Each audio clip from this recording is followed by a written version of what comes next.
I watched in horror as my son, Ben, was grabbed off the sidewalk and thrown into an unmarked SUV. No warning, no explanation, just Karen Wilson, the HOA president, sending her community safety enforcers to take him. My mind raced as I stood frozen.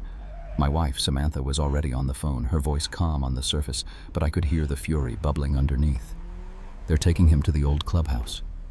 My son was gone, and I knew Karen wouldn't stop until she got exactly what she wanted. But what she didn't know was that she had just pushed my wife too far. Samantha wasn't just a mother. She was a district attorney, and now she was out for blood. Karen Wilson wasn't just the HOA president. She was the self-appointed queen of our neighborhood, ruling with an iron fist. Her clipboard was her scepter, and the rules she enforced were nothing more than tools for her power trip. She didn't care about fairness or logic. She was out for control. It wasn't the first time she'd overstepped, but this time, it hit differently. A few weeks ago, as I checked the mail, she cornered me, her cold eyes scanning me like I was a suspect. "Your son, Ben," she said, her voice as flat as the words themselves. "He's been bullying my son, Kyle." I froze, the shock hitting me like a punch to the gut. Kyle was a shy, anxious kid who couldn't even look his peers in the eye. And yet Karen was accusing Ben, my quiet, kind-hearted son, of bullying him. Ben, who spent his days building robots and helping others, was now painted as the villain in her twisted narrative. I tried to defend him. "Ben's not like that. He helps Kyle with his coding projects. That's all." But Karen didn't care about the truth. Her face remained stone cold as she snapped, "There's no misunderstanding, Mr. Turner. I have a zero-tolerance policy for predators in my community." It was clear now. This wasn't about the accusation. This was about her need to dominate, to control everything around her. And Ben had become her latest target. What Karen didn't realize, though, was that she'd just made the biggest mistake of her life. Ben wasn't the one in danger. She was. And I wouldn't let her win. I never gave much thought to the HOA before we moved here. It was just another cost of suburban life, something we paid for to keep the lawns neat and the neighborhood safe. At least, that was the pitch. A peaceful, gated community where everyone followed the rules, kept to themselves, and life ticked along like clockwork. When we first moved in, Ben, our son, was already in college, 19 and on track for a degree in computer engineering. He was the kind of kid who'd rather be immersed in code than out on the soccer field, but he had his heart in the right place. Sharp, kind, and a natural problem solver, he was always the first to help a neighbor with their broken electronics. I'll never forget when an elderly couple on our block struggled with their Wi-Fi. Ben spent hours setting it up for them, no questions asked. At first, Karen seemed like just another overzealous neighborhood type, the kind of person who'd send a letter if your garden gnome was a few inches off center. I didn't think much of it. Harmless, I thought. Part of the price of living in a place where nothing ever went wrong. But that was before Ben came back home after his first year of college. He wasn't holed up in his room anymore. He was getting out, taking walks to clear his head, running errands, meeting up with friends. That's when Karen started noticing. I didn't think much of it at first. After all, what harm could a 19-year-old kid walking home from the coffee shop possibly do? Then came the accusation. Ben had been bullying Kyle, her son. My stomach dropped. I knew right away it didn't make sense. Ben wasn't the bullying type. He was introverted, sure, but never violent. Kyle, on the other hand, was shy, anxious, and far from the victim Karen made him out to be. The more I thought about it, the clearer it became. This wasn't about Ben at all. It was about Karen's obsessive need to control her little kingdom, her rules, her way. Anyone who didn't fit into her narrow idea of perfection became a target. Ben, it seemed, had just been unlucky enough to cross her path. The moment she accused him, something inside me shifted. This wasn't a minor squabble. It felt like the beginning of a much bigger fight. And Ben, despite his quiet, calm demeanor, had unknowingly found himself on the front lines. It started small, the kind of harassment you could easily brush off if you weren't paying attention. A note slipped under our door one afternoon, just as I was finishing up some work. "Your son was seen near the park after dark. Reminder, curfew is enforced." Curfew? Ben was 19 years old. I wanted to laugh at the absurdity of it all, but something in the back of my mind made me pause. The weight of the message hit me when I realized Karen Wilson had been keeping tabs on my son. The following day, I noticed a black SUV parked down the street. Its dark tint and unfamiliar presence stood out like a sore thumb. It didn't belong here. I brushed it off at first, thinking it was a coincidence. But it happened again. Another note, this time about Ben's suspicious behavior when he helped Kyle with a school project. My first instinct was to dismiss it, tell myself I was being paranoid. But as the notes piled up, my gut churned. Karen wasn't just targeting him. She was making it her mission to paint him as something he wasn't. Ben wasn't a troublemaker. He was introverted, sure, but he spent his time coding, tinkering with his battlebots, staying out of trouble. Yet Karen was turning him into a villain in a twisted narrative of her own making. Then the harassment crossed a line. One afternoon, I saw Ben walking home from the park like he always did. But this time, he was looking around, his movements wary, like he was being followed. And then I saw it. The same black SUV from before, creeping up beside him. I froze in the doorway. Two men in vests reading community enforcement leaned out of the passenger window. Before I could even react, one of them grabbed Ben by the arm, yanking him toward the car. I stood there, completely paralyzed. Ben was caught completely off guard. He didn't fight back. He couldn't. They didn't say a word, just dragged him away. I could barely breathe. My instinct was to run, but my legs wouldn't move. I fumbled for my phone, my hands shaking uncontrollably. By the time I dialed 911, the SUV was already speeding off, the screeching tires still echoing in my ears. That night, I couldn't sleep. Samantha had been in court all day, but when she called, I could hear the tension in her voice. "Marcus, we need to talk. I got the video from Joe's security cameras." Joe, our neighbor, was a retired cop with a high-tech camera system. He had captured the whole scene, Ben being thrown into the SUV, the men in their community enforcement vests. But what chilled me to the bone was the moment they drove off. They weren't just taking Ben somewhere, they were headed straight to the old clubhouse by the lake, a place Karen had tried to get approved for redevelopment. It was run down, neglected, and the one place in the neighborhood no one ever went.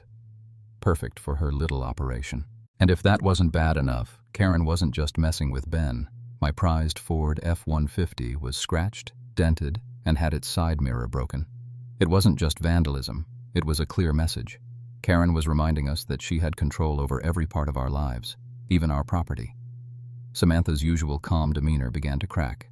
She was a district attorney, known for her precise, tactical mind. But now, I could hear the frustration building in her voice.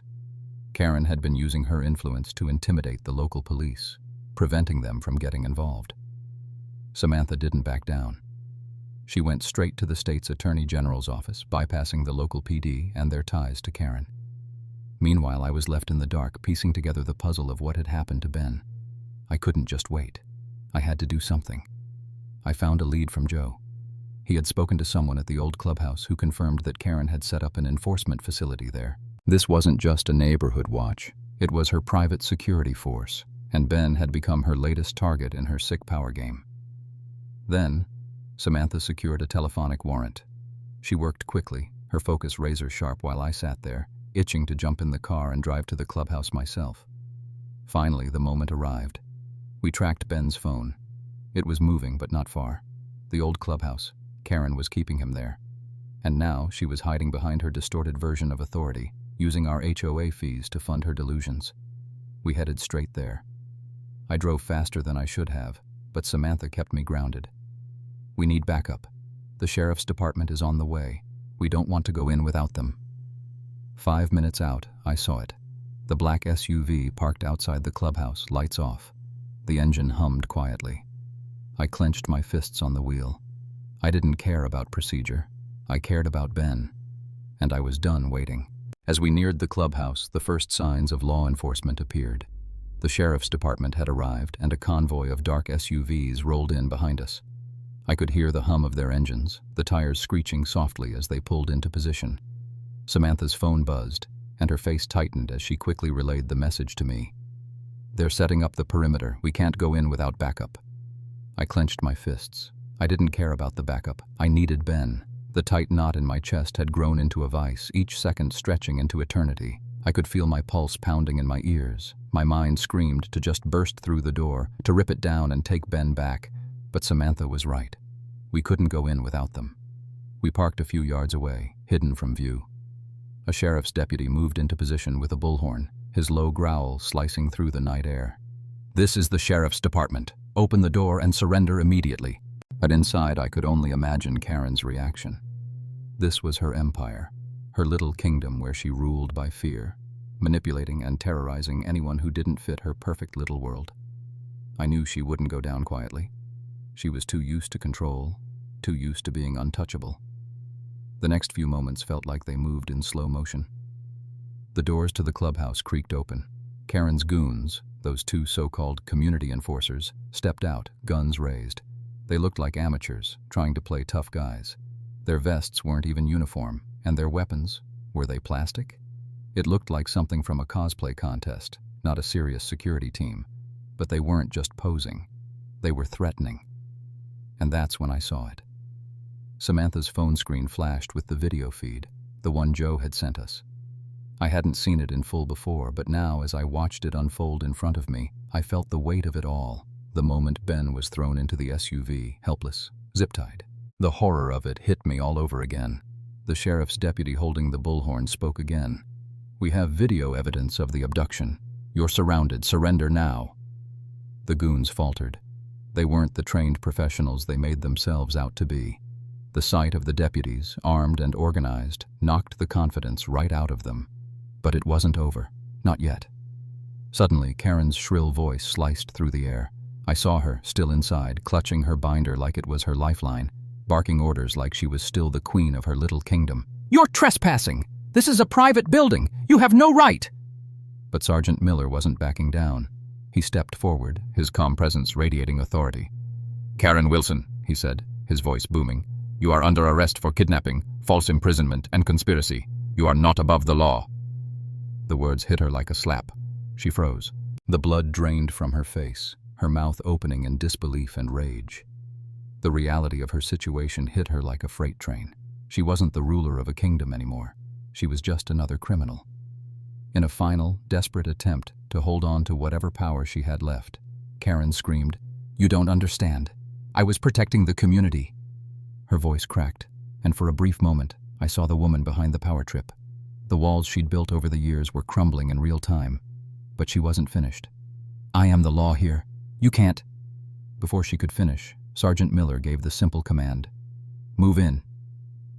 In an instant, deputies flooded the building. I stayed back, fists clenched, my eyes locked on the door. Ben was inside, but now the law was moving quickly. I saw a deputy step out, a small figure beside him. Ben. My heart skipped a beat. His face was pale, his hoodie wrinkled, but he was walking, on his own, safe. The relief hit me like a wave. I almost collapsed. But Samantha was already there, her arms around him in an instant. Tears welled up in my eyes as I held him close. "You're okay. You're okay," I whispered, squeezing him tightly. Then I heard it. The sound of Karen being dragged out of the building, her shrieks echoing through the night, full of frustration and fury. She fought every step of the way, her perfect little world crumbling in real time. One of the deputies tossed Karen into the back of a patrol car. She kept shouting about bylaws, about her authority, but no one was listening anymore. The gates to her kingdom had closed for good. The chaos of that night slowly faded as I stood there, holding Ben. His body was stiff, but I could feel the weight of everything lifting off his shoulders. He was safe. I repeated the words in my head, but they didn't feel real yet. Samantha squeezed my hand, her face etched with relief. "He's okay. We did it."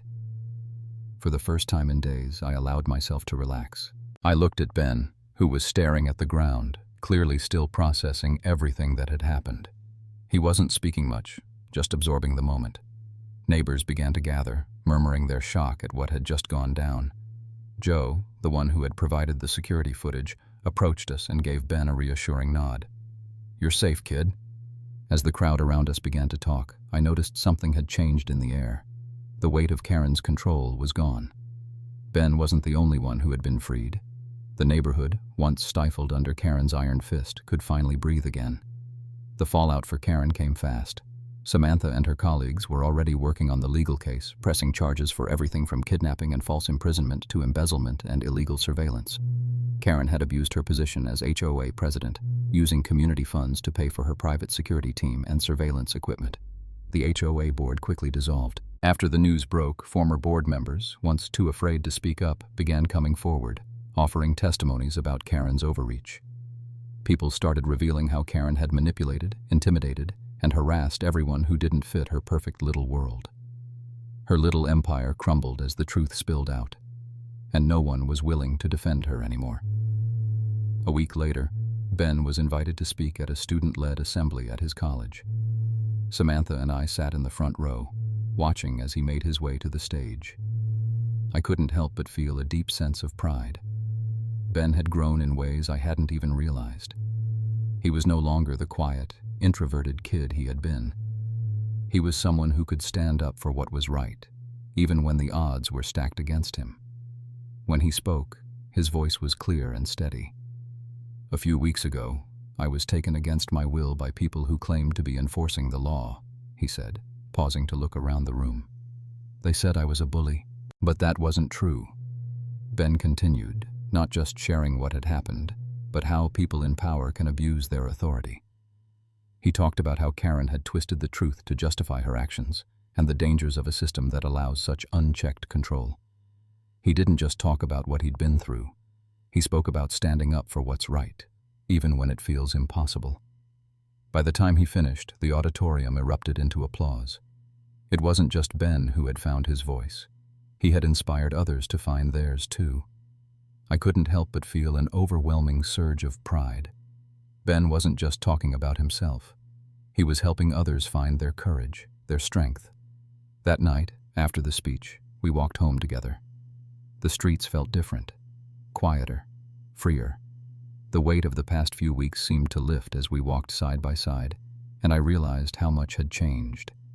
The neighborhood was starting to heal, but it wasn't just the community. Ben had changed too. "Dad, do you think things will ever go back to normal?" he asked, looking up at me. I smiled, my heart swelling with pride. "They already are, son. They already are." We passed the old clubhouse, the place where so much had gone wrong. Now, it was just a building. Its secrets exposed, its walls no longer a prison for the people who lived here. Karen's reign of terror had ended. But for us, it wasn't the end. It was just the beginning of something better. Karen had underestimated the power of a community, a family, and a son who would never back down. She had tried to make an example of Ben, but in the end, it was her own downfall that became the lesson. She had tried to destroy us, but she only made us stronger. As we walked into our home that night, I realized something. No matter how hard Karen tried, she couldn't steal what mattered most. Ben had found his strength, his voice, and in doing so, he reminded us all that our family, our values, were unbreakable.